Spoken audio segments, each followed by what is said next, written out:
সুপ্রিয় বিনিয়োগকারী ভাই ও বন্ধুরা, আপনাদেরকে কথা দিয়েছিলাম সপ্তাহের ছুটির দিনের যে কোনো একদিন আপনাদের রিকোয়েস্টেড শেয়ারগুলো আলোচনা করব। তো সেটার ভিত্তিতে আপনাদের প্রায় 15টার মতো শেয়ার আমি রিকোয়েস্ট পেয়েছি, আমি সবগুলো দেওয়ার চেষ্টা করব। আর এটার পাশাপাশি যেহেতু আমাদের বাজারের সপ্তাহ শেষ হয়েছে, আমরা সাপ্তাহিক ইন্ডেক্স অ্যানালাইসিসটা করব। সাপ্তাহিক ইন্ডেক্স অ্যানালাইসিস করতে গেলে আমরা যে উইকলি চার্ট প্যাটার্ন কীরকম হয়েছে আমরা সেটা প্রথমে দেখব। আর এটার পাশাপাশি আগামী সপ্তাহে মানে আগামীকাল থেকে যে আমাদের মার্কেট শুরু হবে সেই মার্কেটটা আগামী সপ্তাহে কীরকম যাবে সেটা নিয়ে ডিসকাস করব। এটার পাশাপাশি এই সপ্তাহে কোন কোন শেয়ারগুলা কত পার্সেন্ট বেড়েছে সেগুলো আমরা একটা চেক করার চেষ্টা করব। তার মধ্যে প্রথমে আমি উইকলিতে দেখতে পাচ্ছি যে শেয়ারগুলোর দাম বেড়েছে অতিরিক্তভাবে পার্সেন্টেজ ওয়াইজ, আমি সেগুলো আনার চেষ্টা করছি। এটা হচ্ছে আমাদের daily chart. As per daily chart অনুসারে দেখা যাচ্ছে মার্কেটে ছোটোখাটো একটা রেসিস্ট্যান্স যেখানে আছে 5280 পয়েন্টস, সেই 80 পয়েন্টস থেকে 300 পয়েন্টসের মধ্যে যে ব্যারিয়ারটা সেটার কাছাকাছি জায়গায় আছে। গতদিন আমরা ইন্ডেক্সকে যে লেভেলে বাড়তে দেখেছি, যেরকম প্রাইসকেও অনেক বেশি হাই করতে দেখেছি অনেকগুলো শেয়ার। এটার পাশাপাশি যে আমাদের ভলিউমের যে একটা লেভেল আছে সেই লেভেলটাকেও টাচ করে উপরে উঠেছে। তো আমরা ধরে নিচ্ছি আগামী সপ্তাহে মার্কেটটা চমৎকার যাবে এস পার চার্ট অ্যানালাইসিস। তো তাহলে এই সপ্তাহে কোন কোন শেয়ারগুলো কত পার্সেন্ট বেড়েছে সেগুলো একটু দেখার চেষ্টা করি। তার মধ্যে লিন্ডিবিডি 424 টাকা বেড়েছে, যেটা পুরো সপ্তাহে প্রায় 43%। আর ওয়ালটন বেড়েছে 81 টাকা, যেটা 18%। ক্যাপিটেক মিউচুয়াল ফান্ড সেটা 16% বেড়েছে। তারপরে মন্য অ্যাগ্রো বেড়েছে 15%, স্টাইল ক্রাফট, তারপরে বিজিএসি, বিআইএফসি, হ্যামি, সেন্ট্রাল ইন্স্যুরেন্স, সোনালিয়াস, মনোস্পুল, EIL, people insurance, Unilever, ACI formulation, Anwar galvanizing, eastern insurance, BD lamps, BD finance, prime insurance. এরকম যদি আমরা দেখি 10% থেকে 43% পর্যন্ত অনেকগুলো শেয়ারকে আমরা দেখতে পেয়েছি। তাহলে যত পার্সেন্টেজ ওয়াইজ আমরা চেক করছি দেখা যাচ্ছে মোটামুটি বেশ ভালো লেভেলে আমাদের পোর্টফোলিওগুলো কিছুটা রিকভার করার চেষ্টা করছে, ভালো একটা লেভেলে পৌঁছানোর চেষ্টা করছে।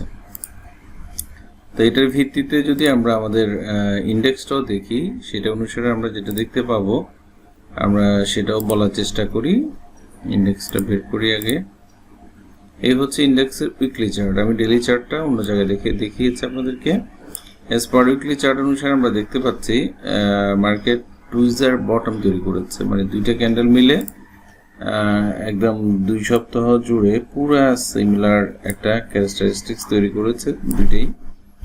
তো সেটা অনুসারে টুইজার বটমের ফর্মুলা আপনাদেরকে আমি অনেকবার দেখিয়েছি আমার চার্টে, আমার চ্যানেলের মধ্যেই আছে tweezer bottom formula. Tweezer bottom formula অনুসারে যদি নিচের দিক থেকে করে সেটা প্রাইস উপরের দিকে যায়, এটা উপরের দিক থেকে করলে সেটা প্রাইস নিচের দিকে আসে। এই কথাগুলো আপনাদেরকে অনেকবার বলা আছে। তো উইকলি চার্ট অনুসারে আমরা দেখতে পাচ্ছি মার্কেট উপরে যাওয়ারই পালা। এর হচ্ছে আমাদের উইকলি ইন্ডেক্স। এখন চলুন আমরা আপনাদের যে চার্ট শেয়ারগুলো আছে সেগুলো একটা একটা দেখার চেষ্টা করি। তাহলে চলুন আপনাদের প্রথম থেকে আমি একটা একটা করে সবগুলোই সেট করেছি। সেটা অনুসারে দেখা যাচ্ছে এক ভাই ব্যাংকে কি বলেছেন সেটা কিন্তু আপনারা জানেন, আমি ওই নামগুলো আর বললাম না যেহেতু ভিডিও অনেক লম্বা হয়ে যায় এটার কারণে। তো আইএফএসসি ব্যাংক দেখতে বলেছেন। আইএফএসসি ব্যাংকের কিছুদিন আগে আমরা একটা প্রাইস সেন্সিটিভ ইস্যু দেখেছিলাম, যেটা হচ্ছে ডিরেক্টরদের কোন একটা ডিরেক্টর বেশ শেয়ার বাই করবে। তো সেখানে সেদিন আমরা দেখতে পেলাম একবার 8 টাকা থেকে শেয়ারটা 2 দিনে 10 টাকা হয়ে গেছে, বেশ ভালো একটা বেড়েছে, আবার ধীরে ধীরে এখন কমছে। এখন যে অবস্থা তৈরি করেছে মার্কেট যেহেতু রিভাইভ করছে, ব্যাংক বাড়তে হলে প্রচুর ভলিউম দরকার হয়, এটা আপনিও জানেন, আমরাও জানি, সবাই জানে। তারপরেও আমি বলবো যে 10-20 পয়সা করে আস্তে আস্তে বেড়ে ভলিউম বাড়ার পরে যেদিন বাড়বে সেদিন কিন্তু সবকিছুই পজিটিভ হবে। আর আমরা আইএফএসসি চার্ট যেটা দেখতে পাচ্ছি পতনমুখী চার্ট, সে অলমোস্ট আমাদের এখানে 99% শেয়ারেরই চার্টগুলো এরকমই। তো সেক্ষেত্রে নতুনভাবে বলার কিছু নেই। এটা ঊর্ধ্বমুখী প্রবণতা যেতে হলে মিনিমাম 9 টাকার উপরে ট্রেড হইতে হবে। এখন 8 টাকা 10 পয়সা আছে, আর 8 টাকা 30 পয়সা ভালো একটা সাপোর্ট জোন আছে। MACD RS এর মান দিক থেকে দেখা যাচ্ছে সবগুলো উপরের দিকে যাচ্ছে। NRBC এর ক্ষেত্রে আমি অলমোস্ট সিমিলার কথাটাই বলবো, এটাও ধীরে ধীরে উপরের দিকে যাওয়ার চেষ্টা করছে। ভলিউম বাড়লে ব্যাংকগুলো বাড়বে, টোটাল ব্যাংক। আর এর মধ্যে একটা কথা না বললে নয়, ইন্স্যুরেন্স সেক্টর কিন্তু বেশ ভালোভাবে নড়ে চড়ে উঠেছে। তো সেক্ষেত্রে যেভাবে প্রাইম ইন্স্যুরেন্স দেখতে বলেছেন, আমি প্রাইম ইন্স্যুরেন্সকে চমৎকার পজিটিভ মুভমেন্টে আছে এই মুহূর্তে বলতে পারবো। এর MACD পজিটিভ, RSI তো পজিটিভই, যেটা 47, আর এদিকে আমাদের বলিঞ্জার ব্যান্ডের মিডল ব্যান্ডের উপরে মার্কেট অবস্থান করছে।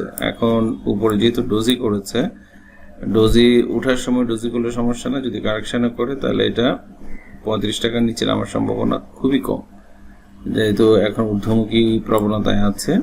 আর 40 টাকা একটা ছোটখাটো রেসিস্ট্যান্স আছে, এই বাধাটা পার করতে পারলে এই শেয়ারটা ভবিষ্যতে অনেক দূরে যাবে, এরকম একটা কিছু বলা যেতে পারে। ইস্টার্ন ইন্স্যুরেন্সের ক্ষেত্রে যেটা বলতে পারি, ইস্টার্ন ইন্স্যুরেন্স শেয়ারগুলোর মধ্যে সবচেয়ে বেশি বেড়েছে 38 টাকা 50 থেকে 43 টাকা, মানে 5 থেকে 6 টাকা দাম বেড়েছে খুব অল্প সময়ের মধ্যে, যেটার RSI মান প্রায় 22-এর কাছাকাছি ছিল, এখন 44-এ আছে। MACDও পজিটিভ হয়েছে, ক্রস ওভার হয়েছে অলরেডি, হিস্টোগ্রামগুলো সবুজ করেছে।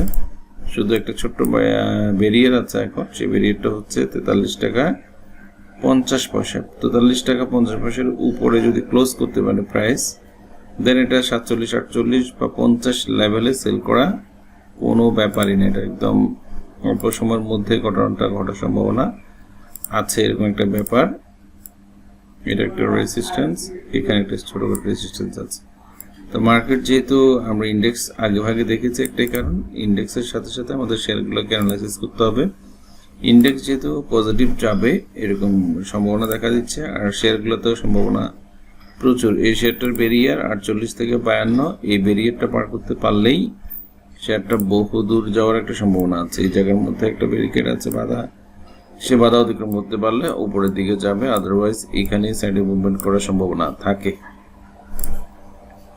এক্ষেত্রে জেমিনি সিপুর আমরা গত কার্য দিবসের লাস্ট কার্য দিবসে আমরা যেটা দেখেছি, অধিকাংশ লো পিট এবং জাঙ্ক এই টাইপের শেয়ারগুলোর দাম অস্বাভাবিকভাবে বেড়েছে, যেটা ইন্ডেক্সে ইম্প্যাক্টও পড়েছে প্রচুর।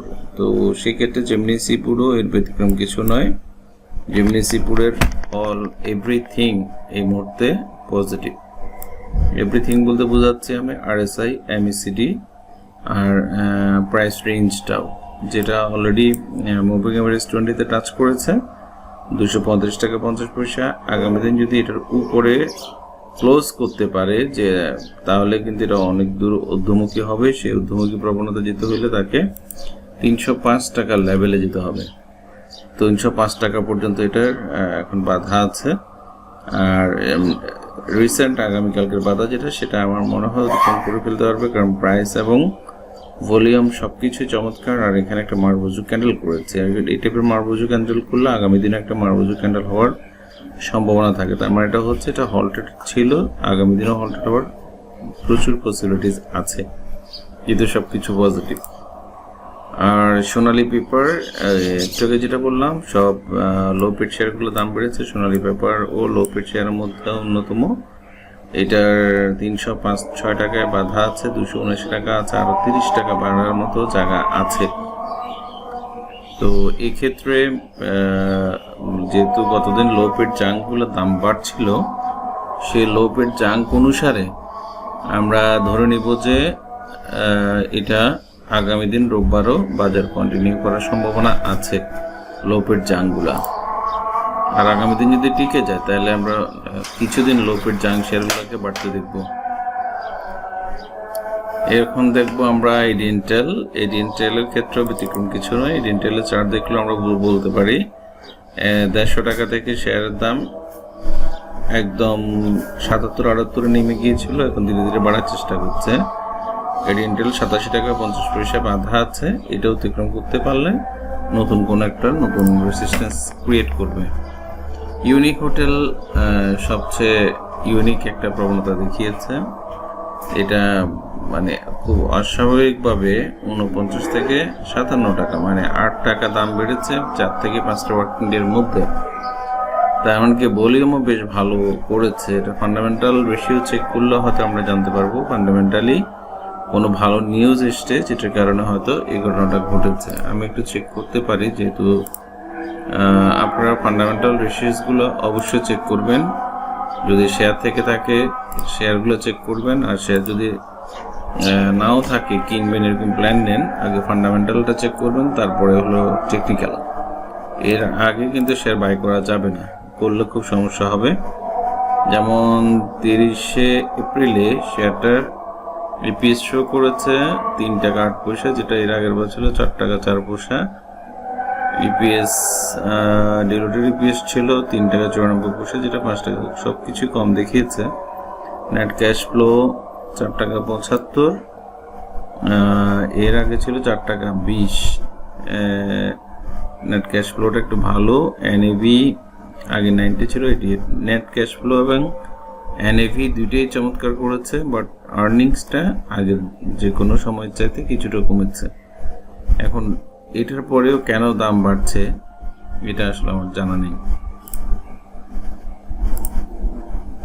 তবে যতটুকু রেঞ্জ হয়েছে সেই রেঞ্জ অনুসারে এটার সামনে বাধা আছে 60 টাকা। 60 টাকার বাধা অতিক্রম করতে পারলে এটার আর তেমন ব্যাক পেতে হবে না, আশা করা যেতে পারে।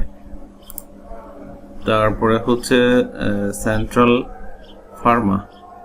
সেন্ট্রাল ফার্মা মার্কেটে আমরা যেটা দেখতে পাচ্ছি, এটার একটা শুধু সাইড পজিটিভ, যেটা হচ্ছে শেয়ারটা যেই ফরম্যাটে পতন হয়ে বাড়ার চেষ্টা করছে, যেমন 15 টাকা 90 থেকে এখন 20 টাকা 50, 15 টাকা 90 থেকে সরাসরি এটা আপার ব্যান্ডে 22-23 টাকায় টাচ করেছে, তারপর আবার নিচে নেমেছে, যেটা লোয়ার মিডল ব্যান্ডে এসছে, যেটা মুভিং অ্যাভারেজ 20, সেখান থেকে বাড়বে। এই ফরম্যাটটা হচ্ছে এটার নর্মাল ফরম্যাট। কিন্তু গতদিন শেয়ারটা যে যতটুকু উপরে ট্রেড করেছে, এমনকি ক্যান্ডেলটা ক্রিয়েট করেছে, ক্যান্ডেলটা মোটেও ভালো নয়, কুণ্ডলটার প্যাটার্নটা সুন্দর না। তো সেই ক্ষেত্রে হয়তো বা এই জায়গাটাতে দু একদিন ঘুরপাক খেতে পারে, তবে সাবধানতা অবলম্বন করতে হলে 19 টাকা 40 পয়সার নিচে গেলে শেয়ারটাতে থাকা উচিত হবে না, উপরে গেলে তো কোনো সমস্যাই নেই।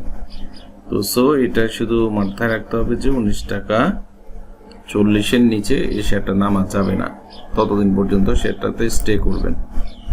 এই হচ্ছে ব্যাপার। বারাকা পাওয়ারের ক্ষেত্রে এটা খুবই স্লোলি পড়েছে, খুব বেশি পতন লম্বা পতন হয়নি, খুব আস্তে আস্তে পড়েছে, এমনকি এখন একটা ভালো সাইডে মুভমেন্ট ক্রিয়েট করেছে। এখানে বেশ আগ থেকে অনেক ভালো একটা জায়গায় অবস্থান করছে। এখন হচ্ছে এটা উপরে যাওয়ার পালা।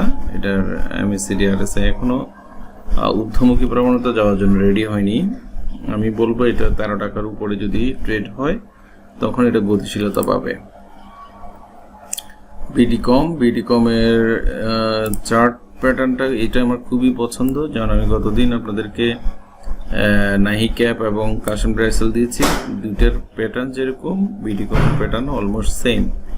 তো এগুলা নিয়ে আমার খুব প্রত্যাশা থাকে। বিডিকমটাও নাহি এবং কাশিমের মতো করে যে কোনো সময় বেড়ে যেতে পারে। নাহি ও কাশিম যদিও বাড়েনি, একই রকম প্যাটার্ন অবস্থায় আছে। একজন ভাই লিখেছিলেন লাফা শর্মাটা লং টাইম কিরকম যাবে। এটা আসলে লং টাইম ইনভেস্ট করার মতোই শেয়ার। এটা দিয়ে ডে ট্রেড করতে গেলে আপনি চরমভাবে হতাশ হবেন। মার্কেট যখন খুব ভালো থাকে তখন এই শেয়ারটা খুব বেশি একটা বাড়ে না, আর পতনের সময় মোটামুটি ভালোই পড়ে। এখন শেয়ারটা যদি আপনি থাকেন খুবই ভালো, ইনভেস্ট যদি আগে করে থাকেন তাহলে সমস্যা না, অপেক্ষা করুন, কারণ অলরেডি দীর্ঘ সময় একটা জায়গায় ট্রেড হয়েছে। এইরকম যে শেয়ারগুলোর প্যাটার্ন এই মুহূর্তে আছে আমাদের বাজারে, সেই শেয়ারগুলো যে কোনো সময় হল্টেড করে বাড়ার সম্ভাবনা থাকে। তো এটাও কাশিম আর নাহির মতো বিডিকমের মতোই প্যাটার্নটা ক্রিয়েট করেছে, যে কোনো সময় বেড়ে যাবে ইনশাল্লাহ। তারপরে আপাতত আপনাদের যে শেয়ারগুলো আপনারা মৌখিকভাবে বলেছেন আমি সেগুলোই আপনাদেরকে অ্যানালাইসিস দেওয়ার চেষ্টা করেছি। আপনার রিকোয়েস্টেড আমার মনে হয় না একটা শেয়ারও বাকি আছে। আপনারা আগামী ইন্ডেক্সটা আগামী দিন যেহেতু এখানে টুইজার বটম করেছে এমনকি রেজিস্ট্যান্স লেভেলটাও পার করেছে, আমরা ধরে নিচ্ছি 5,500 পর্যন্ত মার্কেট হয়তো বা রান করবে, সেটা এই সপ্তাহে আমরা ক্লিয়ার হয়ে যাব। তো ওই পর্যন্ত যেতে হলো আরও 2-3 সপ্তাহ সময়ের ব্যাপার। এর মধ্যে 30শে জুনটা পার না করা পর্যন্ত আসলে কোনো কিছু ঠিকমতো বলা মুশকিল। বাজেট পাস হওয়ার পরে সব কিছু যদি ঠিকঠাক মতো থাকে তাহলে আমরা নতুন আগামীর সম্ভাবনাময় একটা বাজার পেতে যাচ্ছি। ধন্যবাদ, সবাই ভালো থাকবেন।